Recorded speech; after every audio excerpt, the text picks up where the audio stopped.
안녕하십니까. 재배학을 강의하게 될 학초입니다. 먼저 손해평가사 1차에서 재배학이 차지하는 비중에 대해서 간단히 설명드리겠습니다. 1차 과목은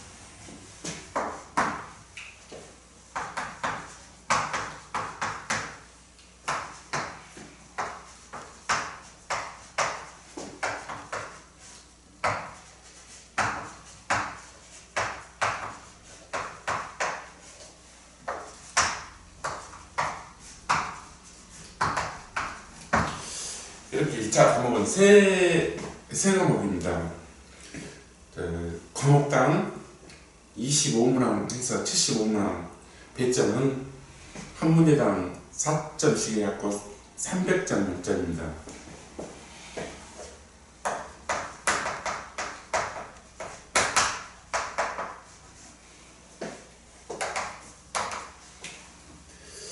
그런데 이제 이 상법이나 농업 재보험법은 이 법령이기 때문에 공부하기 아주 쉽습니다. 그 법 조문만 여러 번 읽으면은 딱 지문을 보면 바로 답이 나와요. 그런데 이 재배학은 이렇게 딱 체계적으로 공부할 수 있는 과목이 아닙니다. 이 공부를 많이 해도 점수가 상당히 많이 안 나오는 과목이기도 하고, 그런데 문제는 세 과목 공이 이 평균 60점 이상이고 40점 과락을 면해야만이 패스를 할 수 있습니다. 그래서 어떻게 보면은 이 재배학이라는 과목은 커트라인 통과하기 위한 하나의 그런 과목입니다. 그래서 물론 고득점을 하시기 위해서 공부하신 분도 계시겠지만은 이 재배학은 손해평가사 1차에서는 고득점을 하기 위한 그런 과목은 아닙니다. 정말 내가 과락을 면하기 위해서 해야 되는 그런 공부입니다. 분량도 많고 이렇게 깊이 들어가면 들어갈수록 더 어렵습니다. 이 공무원 시험이나 농업직 관련 그런 시험 같으면은 여기서도 고득점을 맞아야 되기 때문에 굉장히 공부를 체계적으로 많이 하셔야 되겠지만은 손해평가사 1차 시험에서는 재배학이 그렇게 고득점을 위해서 공부하는 과목은 아닙니다. 그래서 평소에 공부할 때는 70에서 80점을 목표로 하고, 그러니까 결국은 20점에서 30점은 내가 포기를 한다고 생각을 해야 됩니다. 그래서 70점에서 80점을 목표로 해야 내가 60점 정도를 맞을 수가 있습니다. 대부분이 상법이나 재보험법 같은 경우는 그 점수가 80점, 90점 다 나옵니다. 그런데 이 재배학 때문에 수험생들이 걱정을 많이 하죠. 그래서 저도 강의를 고득점을 위해서 이렇게 강의를 한다기보다는 과락을 면하기 위한 필사의 노력을 하시는 여러분들에게 그런 쪽으로 좀 도움을 드리고자 강의를 진행할 예정이에요. 그래서 이 공부 방법은 제가 이렇게 강의를 하면서 이렇게 암기해야만 되는 것들을 암기 요령과 함께 이렇게 적어 드릴 거예요. 이런 것들이 보통 한 40에서 50개 정도는 제가 여러분들한테 적어 드립니다. 이런 것 적어 드리는 이 부분은 반드시 암기를 하셔야 되고, 또 가급적이면은 스스로 문제를 풀어보면서 자기만의 이렇게 습득할 수 있는 지식들이 있어요. 문제를 반복적으로 풀다 보면은 이 부분은 상당히 중요하구나, 이 부분은 중요하지 않구나. 저희가 지금 이 책을 보면은 제1편이 재배의 기원과 현황이고 제2편이 품종과 육종입니다. 그런데 1, 2, 3, 4회를 통틀어 가지고 지금 육종에 관해서는 거의 문제가 나오지를 않았어요. 그래서 재배학은 재배학인데 이런 육종 부분에 대해서는 내용이 깊이 들어가면은 멘델 법칙부터 멘델의 유전화 법칙부터 시작해가지고 깊이 들어가야 되는데, 과연 여기에 시간을 투자해가지고 이렇게까지 공부를 하면서 하나나 두 문제를 맞추기 위해서 이렇게 해야 되는가.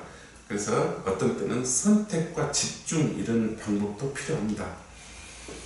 그래서 제가 강의는 중요한 부분은 이렇게 집중적으로 설명을 드리고, 그리고 중요하지 않다고 생각되는 부분은 그냥 읽으면서 이렇게 강의를 진행할 계획이에요. 여러분들도 너무 재비하게 돼서 이렇게 스트레스 받지 마시고, 그리고 다른 상법이나 재보험법은 기간이 이거 많이 늘려야 10일에서 15일, 이 한 과목당 10일에서 15일이면은 두 과목 다 끝납니다. 그런데 재배학은 이렇게 단기에 끝낼 수 있는 과목들이 아니에요. 이게 상법은 법조문이 한 50개, 그 다음에 재보험법은 한 30개, 그 다음에 재보험법에는 이 법령이라는 것은 법률하고 시행령을 얘기하는 거예요. 그래서 법률, 시행령, 그 다음에 손해평가 요령이라고 고시된 부분이 있어요. 이 손해평가 요령은 상법을 강의하시는 바람물님께서 이 손해평가 요령을 딱 이렇게 강의를 해드립니다. 그래서 이렇게 딱딱 답도 떨어지고 공부하기도 비교적 원활한 이런 법률은 시간이 짧고, 시험 1차 시험 놔두고 한 30일 정도나 놔두고 공부를 시작하셔도 이 점수를 받는 데는 전혀 지장이 없습니다. 그런데 재배학은 이렇게 30일을 가지고는 좀 부족합니다. 그래서 지금부터 이렇게 서서히 조금씩 투자해가지고 재배학을 준비를 하셔야만이 시험에 이렇게 임박했을 때 당황하지 않습니다. 그래서 오늘은 이 재배의 기원과 현황에서부터 조금씩 살펴보겠습니다. 원래 인간은 원시시대부터는 수렵 채취를 하면서 이렇게 살았었습니다. 근데 이제 어느 순간에 이렇게 인구도 늘어나고 이런 점점 식량 자원이 부족하니까 이게 이제 옮겨 다녀도 한계가 있고, 그래서 이때부터 이 동물을 이제 사육을 하고 재배를 하게 되는 겁니다. 그래서 이 재배 식물이라는 것은 기원은 매우 오래됐으며 야생 중에서 점차 순화된 것들이 대부분이고, 야생 식물을 기르는 일에서 농경은 시작됐으며 그중 이용성과 경제성이 높은 식물을 재배 식물이라 한다. 그래서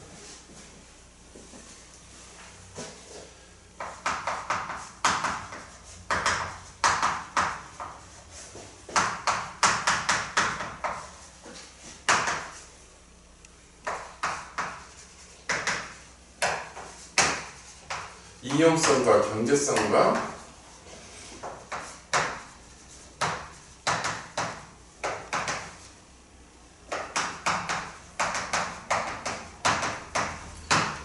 기형이란 말은 이 모양이 좀 규칙적이지 않고, 왜 내가 취득할 영양분이 있는 양분만을 내가 취득해야 되기 때문에, 그래서 형태가 기현입니다.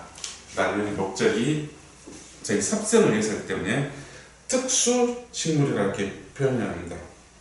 그래서 재배 식물의 특징하면은 이용성, 경제성, 기형 식물, 또 특수 식물, 이렇게 이 정도까지는 기억을 해 두시고요. 작물의 정의라고 하면은 식물 중 인간 목적에 따라 이용성, 경제성이 높아 재배 대상이 되는 식물이면 경작 식물, 재배 식물. 그래서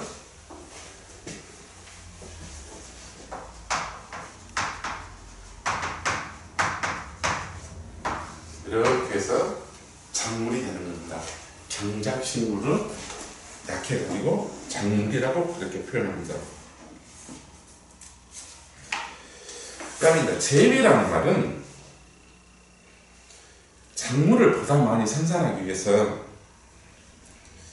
이 경지, 땅을 이용하여 작물을 육성하고 수확하는 그런 데 들어가는 모든 활동을 이런 저희들은 재배라는 말로 표현합니다.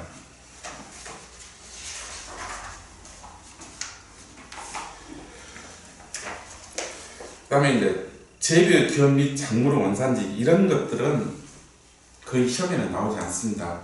그래서 참고적으로 그냥 훑고 지나갈게요. 재배의 기원은 원시농업. 그래서 원시농업은 원시축산에서 원시농경 이렇게 변했습니다. 그래서 어업목축에서 농경으로 이렇게 역사는 1만 2천 년부터 2만 년 전. 그 다음에 이제 발상지에서 그냥 참고로 알아볼 것이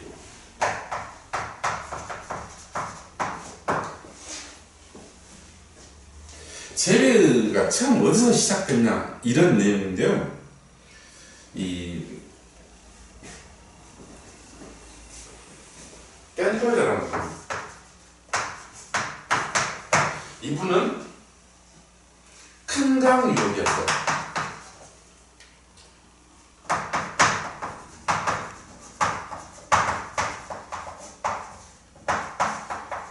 이 재배식물의 기원이라는 책에서 큰강, 그 다음에 우리 바빌로프라고, 이분은 산간부,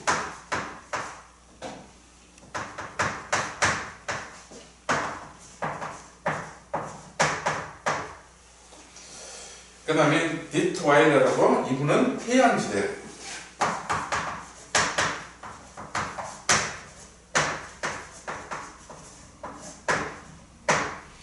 그래서 이 발상지는 주로 산간이나 또는 큰 강이나 해양지대에서 재배가 시작됐을 것이다. 그 하나의 이론이니까 이렇게 참고적으로 그냥 알아두시고, 그 다음에 주요 작물 재배 기원 중심지는 이거는 지금 각 그 교재마다 이렇게 맞지를 않습니다. 그래서 그냥 참고적으로 중국에서는 이렇게 조, 메밀 이런 것들이 있었고, 인도나 동남아시아는 그냥 벼, 그 다음에 중앙아시아에서는 귀리나 기장, 코카서스 중동에서는 밀, 보리, 그 다음에 지중해 연안에서는 완두나 유채, 그 다음에 중앙아프리카에서는 수수, 그 다음에 이 멕시코 여기서는 옥수수나 고구마, 남아메리카에서는 감자, 담배, 이렇게 이 참고적으로 그냥 대표적인 것들만 한번 좀 알아두시고요.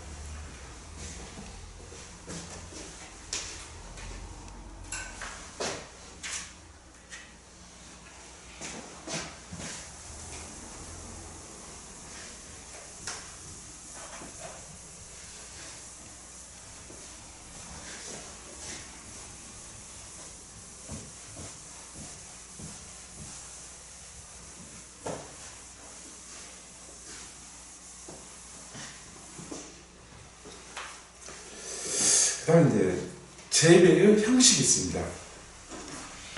재배 형식에서는 5가지가 있는데, 소경, 식경, 곡경, 포경, 그 다음에 원경이 있습니다.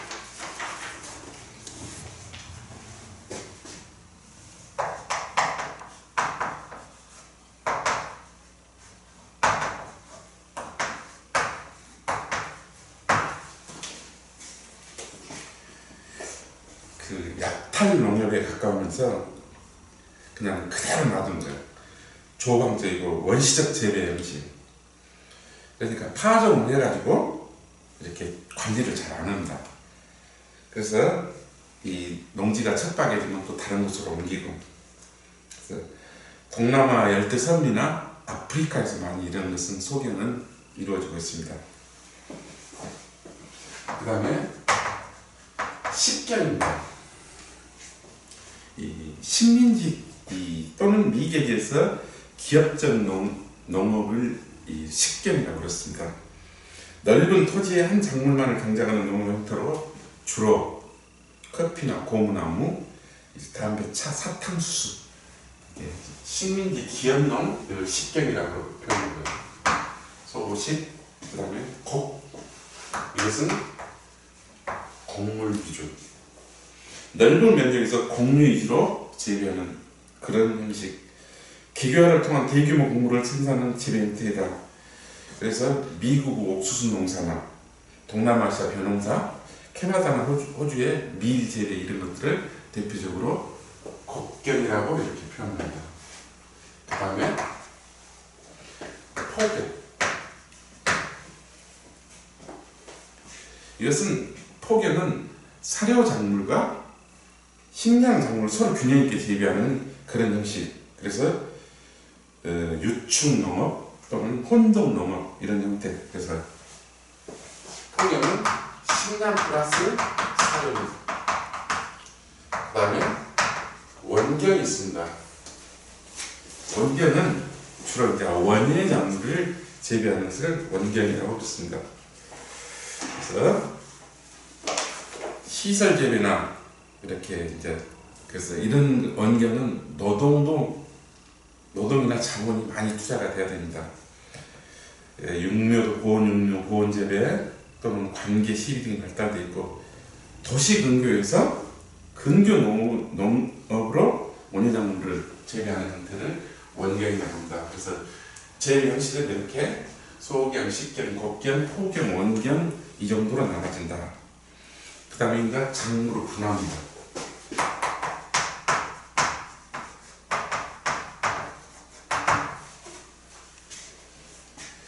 분화라는 것은 이렇게 나누어지는 현상, 갈라지는 현상입니다. 식물이 원래 것으로부터 여러 갈래로 갈라지는 현상을 분화라고 그러고, 그 다음에 진화라는 게 있어요.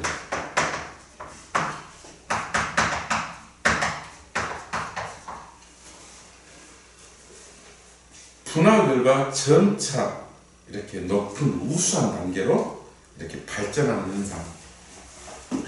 참고로 이 재배학은 일본에서부터 많이 들어왔기 때문에 우리나라로 들어오면서 한자로 많이 변형이 됐습니다. 그래서 이 단어를 음미하시다 보면서 한문을 조금만 관심 있으신 분들은 의외로 재배하기 쉽습니다. 그리고 문제를 풀 때도 이 문제 지문에가 답이 거의 나와 있는 것이 많습니다. 25개 중에서 상식으로 풀 수 있는 것은 보통 5개에서 6개 정도는 나옵니다.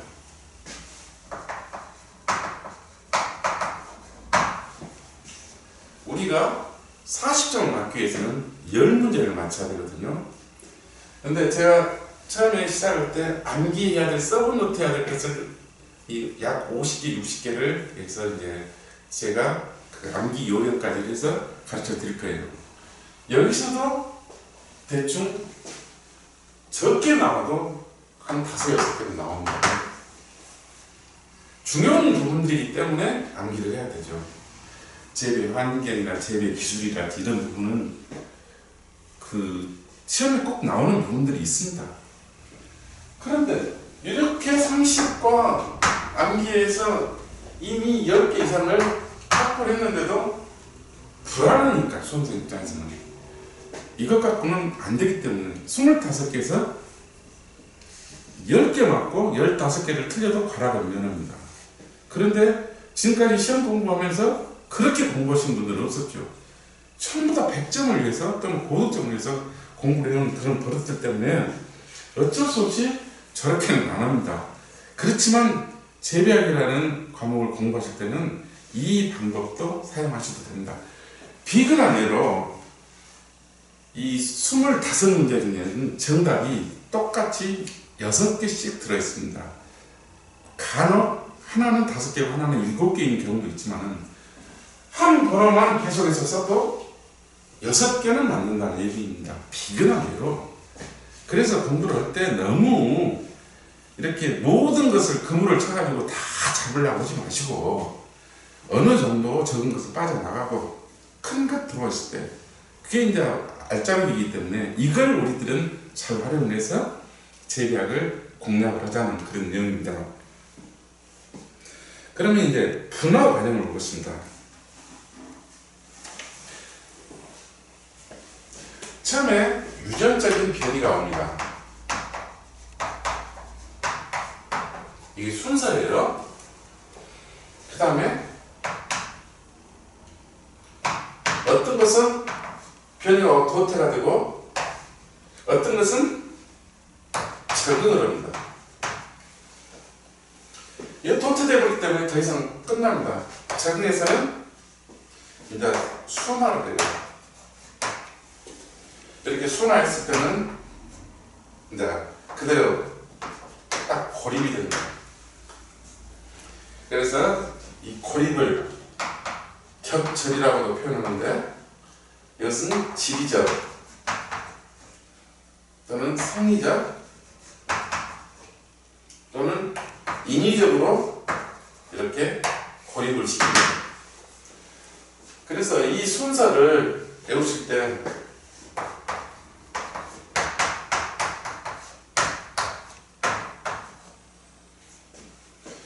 이렇게 입자를 살 입자를 이렇게 쓰거든요. 그래서 원래 이 적순인데 그래서 암기할 때는 이렇게 변태 적순이 샀다. 일단 이렇게 해놔도 암기를 해놓으시면은 다음 이 분화 과정에 올바른 순서를 고르세요 라는 문제가 나왔을 때는 이런 식으로 공부를 해놓으시면은 이 순서는 잘 안 잊어먹습니다. 도태, 순화, 적응 여기 과정이 조금 헷갈리거든요.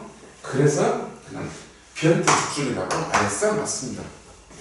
결국은 이게 이제 순화가 되면은 거기에 딱 묶여가지고 이렇게 고립이 돼요. 겹절이 되고 이렇기 때문에 그래서 이렇게 일단은 변태 적순이 샀다라고 해서 순서를 외워놓으시면 좋습니다.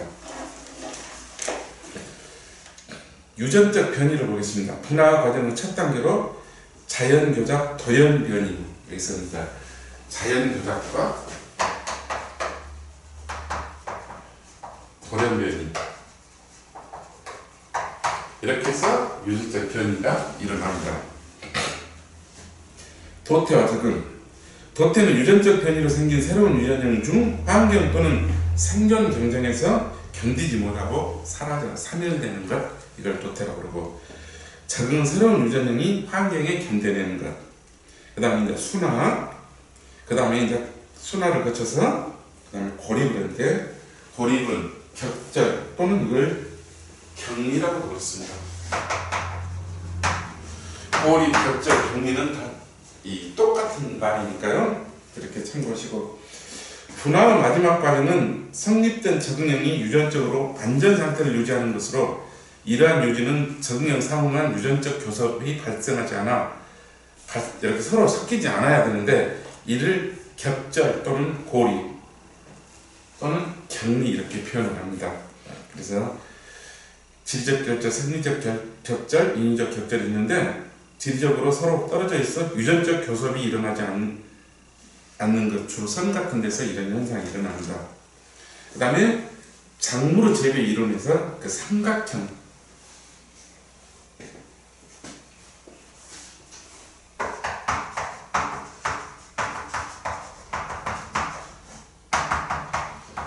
이 삼각형 내용은 그래서 이제 재배 환경,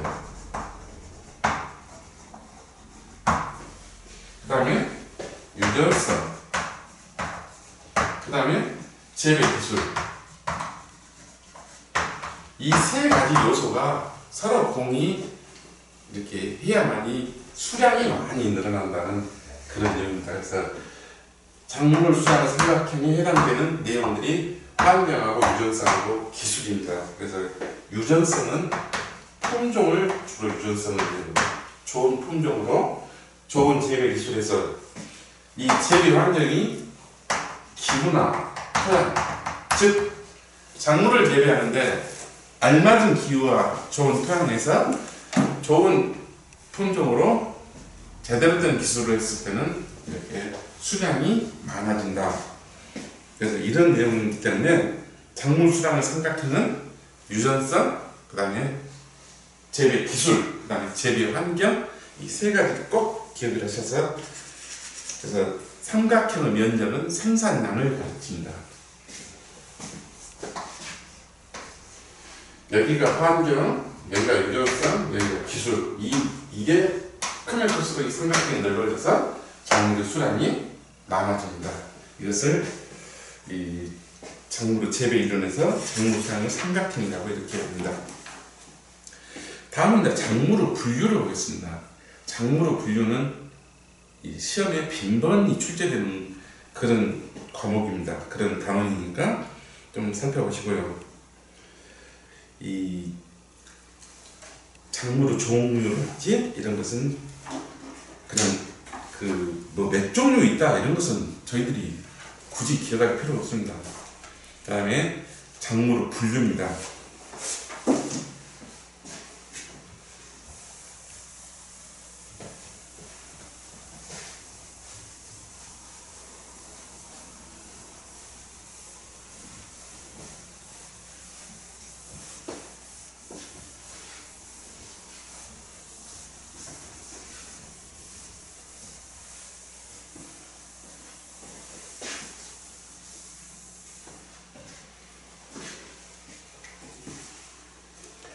작물의 분류에서 이제 식물학적 분류를 보면은 식물의 분류책에서 식물 기관의 형태 또는 구조 유사점에 기초를 둔다. 분류군의 계급은 최상위 계급은 식물계냐 동물계냐 해서 계부터 시작합니다. 계.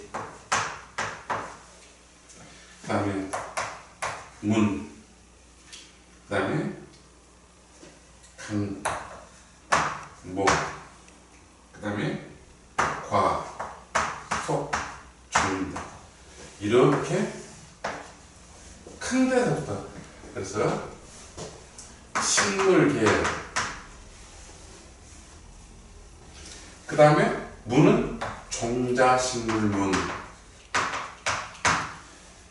간은 웻덩잎식물 예를 들면 그렇습니다. 그 다음에 목, 영화목. 그 다음에 과, 이거는 지금 별을 얘기하고 있습니다. 그 다음에 화번과. 여기서까지가 과인데 속종. 그 다음에 뒤에는 명명자 명간인데 여기서 보면은 저희들이 재배별을 할 때는 주로 이제 이렇게 합니다.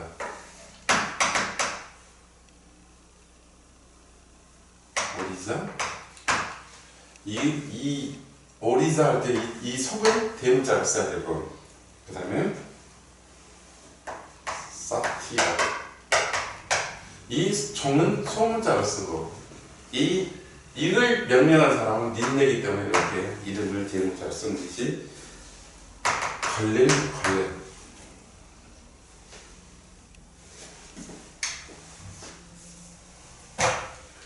닌네라는 분이 이렇게 해서 명명했다 해서 그래서 이제 별을 예를 들었을 때 식물계, 종자식물문, 웻덩잎 식물강, 영화목, 화번과의 오리자속, 사티바총, 닌네 이렇게 해서 식물학적 분류를 한다. 그래서 이걸 학명이라고 이렇게 표현하는데 이거 참고로 그냥 알아두시고요. 식물학적 분류는 이 순서는 계문, 강목, 과속종은 이것은 참고로 외워두셔야 됩니다. 큰 것부터 식물계냐 동물계냐 계문, 강목, 과속종 계문, 강목, 과속종 저 순서는 좀 알아두시고요. 그 다음에 이제 시험에 자주 등장하는 게 용도에 따른 분류입니다.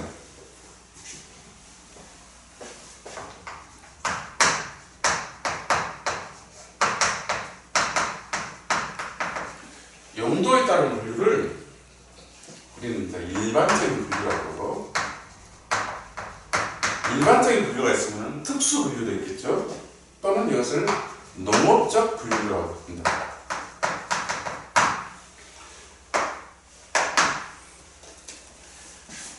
용도에 따라서 이렇게 농업적 분류, 일반적인 분류인데 이거 이제 분류기 때문에 첫 번째가 식용작물입니다. 먹기 위해서. 그래서 이걸 우리는 식량작물이라고 그러고 또는 보통 작물이라고 그럽니다. 여기에는 곡식류가 있습니다. 곡식류. 그래서 곡식류는 화곡류. 벽과에 속하며 알곡을 이용하는 이런 작물을 우리는 이 화곡류라고 표현하는데 주로 전분을 에너지 공급으로 이용하는 것들을 주로 말합니다. 여기는 쌀, 보리, 밀, 귀리, 호밀, 잡곡으로는 조, 옥수수, 수수, 기장, 피, 메밀, 율무 같은 게 화곡류고, 그 다음에 두류는 콩 종류입니다. 콩, 팥, 녹두, 강낭콩, 안두, 땅콩. 그 다음에 서류는 감자나 고구마인데, 서류는 이 지하부 저장기관을 이용하는 그런 작물을 이 서류라고 표현합니다. 그래서 대표적으로 이런 작물들은 구황작물에 가깝습니다. 그래, 감자나 고구마 이런 것은 서류. 그래서 곡식류는 화곡류하고 두류하고 서류. 그 다음에 이제 이 식용작물이 있었는데 이번에는 공예작물입니다.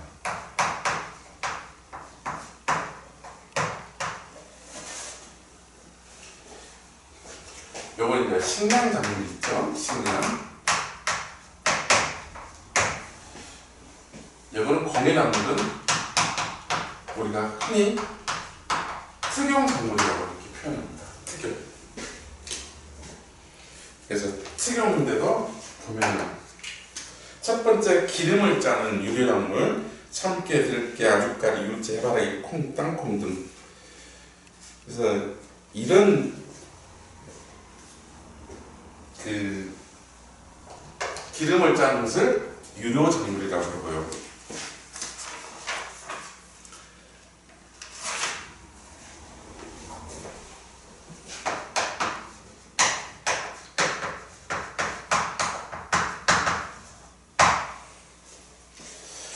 이 공예작물에는 이렇게 6가지가 있습니다. 여기에 기름을 짜는 유료작물, 그 다음에 이제 이 섬유작물이 있습니다. 섬유, 우리 옷, 배, 삼이나 목화, 모시, 아마, 왕돌 이런 것들은 또 섬유작물이라고 하고요. 그 다음에 전분, 옥수수, 감자, 고구마는 전분작물이라고 하고, 그 다음에 당뇨작물은 대표적으로 사탕수수, 사탕무 또는 단수수, 스테비아나 감초 이런 것들은 당뇨, 당분을 얻기 위해서. 그 다음에 약용, 인삼이나 박하, 이런 것들은 약용작물. 그 다음에 기호식품은 기호작물로서는 차, 담배. 그래서 특용작물은 섬유, 전기, 약당 이 6가지라고 관심 있게 좀 봐주시고, 그 다음이 사료작물입니다. 사료작물은 앞에서 봤던 그 화분과 옥수수, 귀리, 티머시, 오처드그라스, 라이그라스 이런 것이 화분과고, 콩과는 알팔파, 화이트크로바, 레드크로바, 자운형 이런 게 이제 콩과고, 그 다음에 기타과, 이것은 순무나 비트, 해바라기, 뚱딴지 등은 기타과로 해서 주로 이런 사료작물입니다. 그 다음에 이제 녹비작물이 있습니다. 이걸 우리는 흔히 비료작물이라고 이렇게 또도 표현합니다.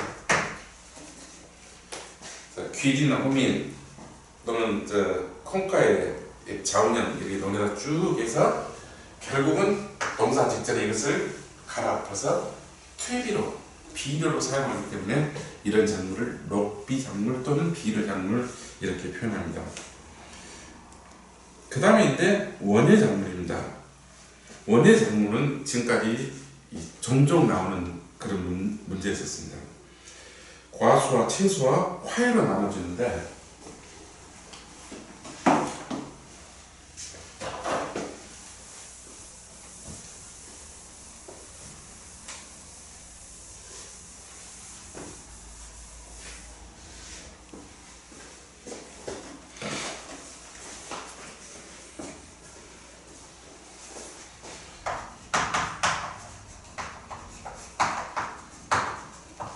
식용작물, 공해작물, 사료작물, 녹비작물, 원예작물은 우리 연구에 따라서 일반적인 분류라고 했죠. 농업적 분류라고 이렇게 얘기했습니다. 그런데 이 원예작물은 시험에 자주 나오기 때문에 이렇게 또 세분해서 한번 보겠습니다. 첫 번째 과수입니다. 두 번째가 채소입니다. 세 번째가 화입니다.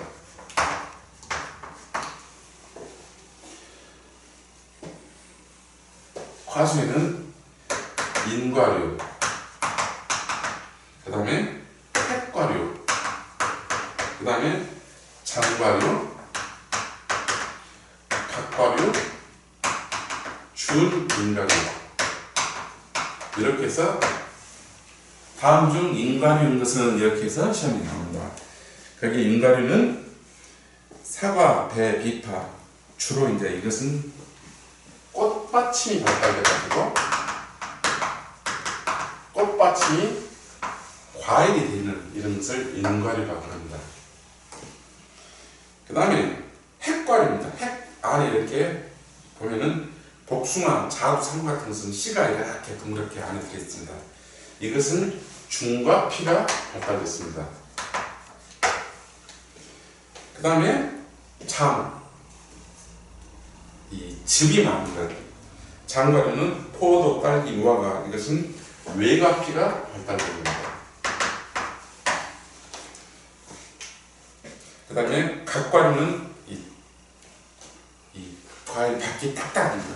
호두나 밤 이런 것을 각과류라고 합니다. 이것은 자엽이 발달했습니다. 씨의 자엽이, 꽃받침이 발달, 중과피가 발달, 외과피가 발달, 씨의 자엽이 발달. 그 다음에 준인과류는 이제 감이나 귤은 이거는 씨방이 발달했습니다. 그래서 참고로 인과류의 대표적인 것은 사과, 배, 이 과일 이름 기억해 두시고요. 그 다음에서 이렇게 발달된 부위가 나올 가능성이 있기 때문에 참고로 여기까지를 기억을 좀 해 두셔야 됩니다. 그 다음에 이제 채소입니다. 채소를 보면은 이 과채류, 협채류, 근채류, 경엽채류. 그래서 과채류는 열매 채소를 과채류라고 그럽니다. 그래서 오이, 호박, 참외, 수박, 토마토, 가지, 딸기 이런 것을 이 과채류라고 그러고요. 그 다음에 협채류라는 것은 꼬투리가 있는 겁니다. 꼬투리 협자거든요. 그래서 완두나 강낭콩, 동부 이렇게 꼬투리 채소를 협채류라고 그러고, 그 다음에 근채류는 뿌리.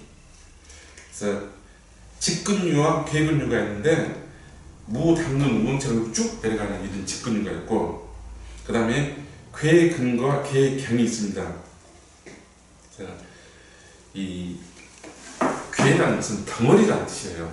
그래서 이 줄기가 되는 것은 괴경이고 뿌리가 되는 것은 괴근 그렇습니다. 그 다음에 경엽채류라는 것은 이 경은 항상 줄기라는 뜻이에요.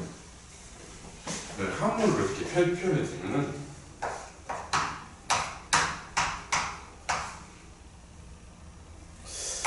이런 것이 줄기경인 것 같아요.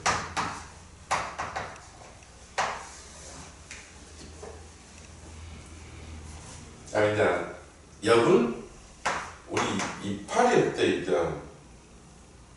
낙엽을 얘기해 보잖아요. 잎사귀 엽. 그래서 줄기하고 잎사귀를 경협해서 배추나 양배추, 갓, 상추, 샐러리, 미나리, 아스파라가스 이런 것들을 주로 이제 경협채류.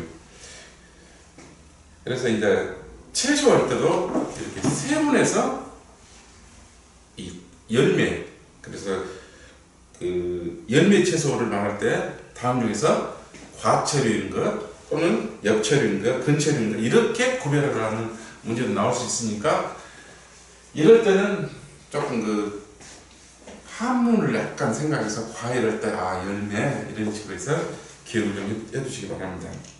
그 다음에 화해 및 관상식물로서는 이 초본류, 목본류 이렇게 있는데, 이 초본류는 국화, 코스모스, 난초, 달리아, 즉 말해서 풀에 가까운 풀초자니까. 그 다음에 목은 나무 목자니까 동백, 고음나무, 철쭉 이런 것은 화해 및 관상식물로 이렇게 이제 분류를 해준다. 다음에 이제 생태적인 분류. 생태적인 분류는 그렇게 중요하지 않으니까 쭉 듣고 넘어가겠습니다. 생존 연한에 대한 분류에서 1년 작물 1년생, 그 다음에 해를 넘기는 것은 원년생, 그 다음에 2년생은 봄에 파종했고 다음에 봄에 이렇게 수확하는 걸, 그래서 이런 것은 봄에 파종하여 다음에 이렇게 그해 이렇게 성숙하고 해서 다음에 수확, 또는 다음에 그 작물은 죽은 이런 것을 2년생, 그래서 무나 즉 말해서 가을에 이제 씨를 뿌려가지고 다음에, 그 다음에 사탕무, 당근 같은 경우가 대표적인 2년생 작물입니다. 그 다음에 다년생 작물은 영년생이라고, 영원히 산다 해서 영년생이라고 표현하는데 대부분 이렇게 목본류는 영년생입니다. 그래서 이것은 생존 연한에 따라서 1년생이냐 2년생이냐 다년생이냐 이렇게 나누고, 그 다음에 생육 계절에 따라서 분류를 합니다. 여름에 잘 크냐 겨울에 잘 크냐. 그래서 여름에 잘 큰 것을 하작물이라고 그러고, 하작물은 여름 작물이라고 표현합니다. 뭐 데이토나 옥수수 봄에 주로 파종을 합니다. 이것은. 그 다음에 이제 동작물, 겨울 작물. 우리가 보통 보면 보리나 밀 이런 것은 가을에 씨를 뿌려가지고 가을을 월동을 시키죠. 그랬기 때문에 이런 것을 겨울 작물이라고 합니다. 생육 계절에 따라서 분류하고, 그 다음에 이제 온도 반응에 따라서 비교적 저온에서 잘 크냐. 그래서 냉류, 감자 이런 것은 저온 작물이고, 그 다음에 이제 온도가 높아야만 잘 자라는 작물이 있습니다. 변화, 콩, 옥수수, 수수, 고온에서 생육이 잘 되는 작물. 그 다음에 열대 작물, 고무나무나 카사바, 열대 기온을 요하는 작물이 열대 작물이겠죠. 그 다음에 이 북방형 목초와 남방형 목초가 있습니다. 이 북방형 목초를 한지형이라고 표현하고 남방형 목초를 남지형이라고 표현합니다. 한지라는 것은 찬 곳을 한지라고 했습니다. 북방형 목초, 싸늘한 기후에서 생육이 좋고 추위에 강하며 더위에 약해 여름철 고온에서는 하고 현상이 나타나는 목초, 티머시나 엘펠파가 대표적인 북방형 목초입니다. 남방형 목초, 고온에서 생육이 좋고 추위에 약하면 더위에 강하다.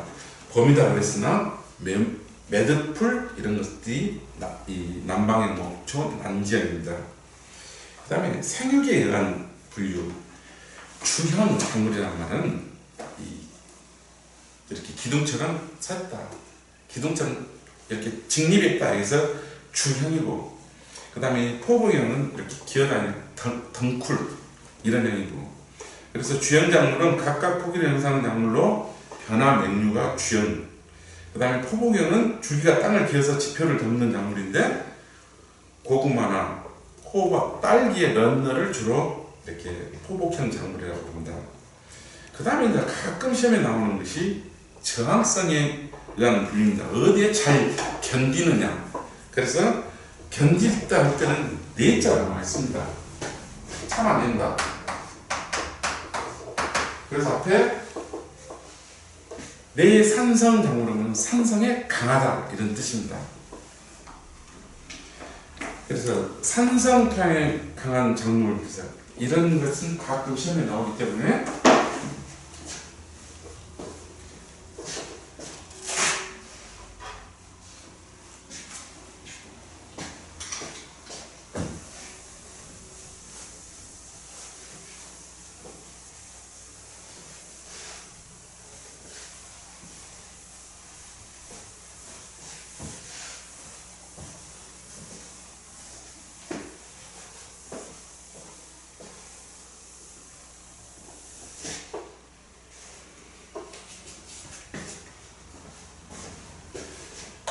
뇌산성 작물. 산성에 강한 작물. 그래서 즉 말해서 산성 토양에서 잘 자란다 이렇게 보시면 됩니다. 그래서 산성에 강하다 해서 강을 썼습니다.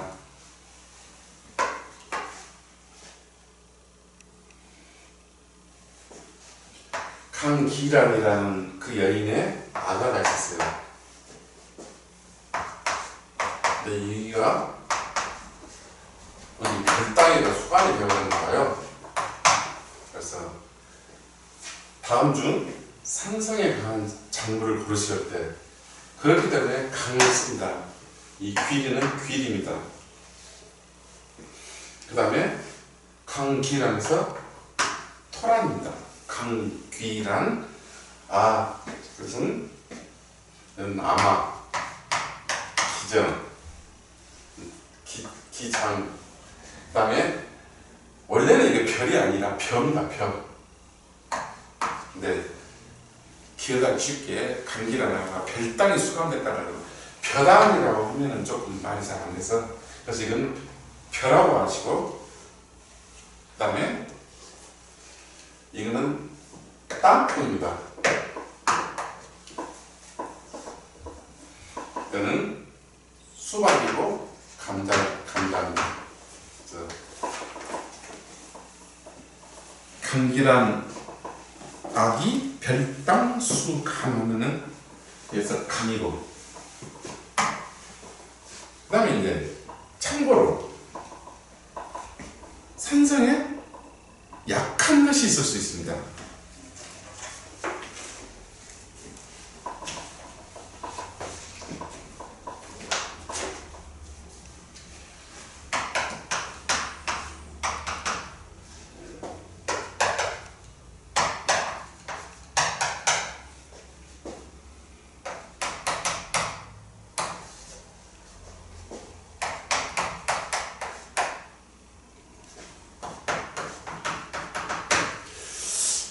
예로 미국의 부시 대통령이 있었습니다.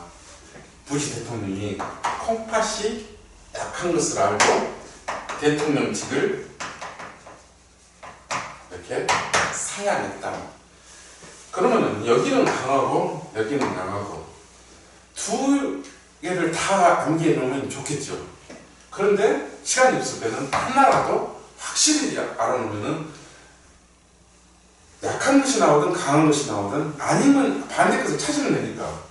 그런데 조금 남으면은 같이 해놓으시고 강기란 아가 일단 수강했으면은 부시가 콩팥이 약한 것을 알고 대통령직을 사양했다 뭐 그러면은 여기서 고추 시금치입니다. 콩팥은 그냥 아시고, 그 다음에 R은 알팔파입니다. 알팔파. 그 다음에 자운형. 그 다음에 여기는 사탕무 양파입니다.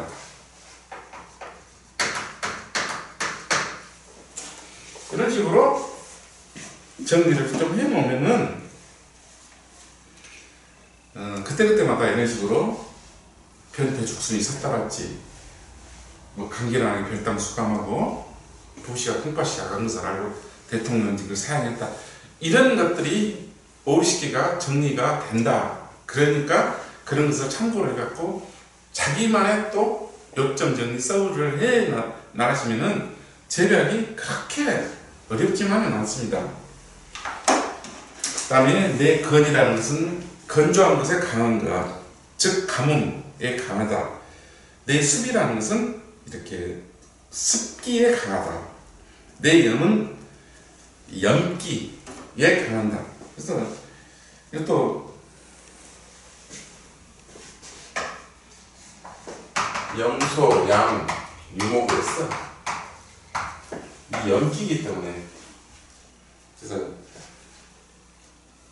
이 이건 수수고, 그 다음에 양배추고, 이건 무채고, 이건 목화입니다.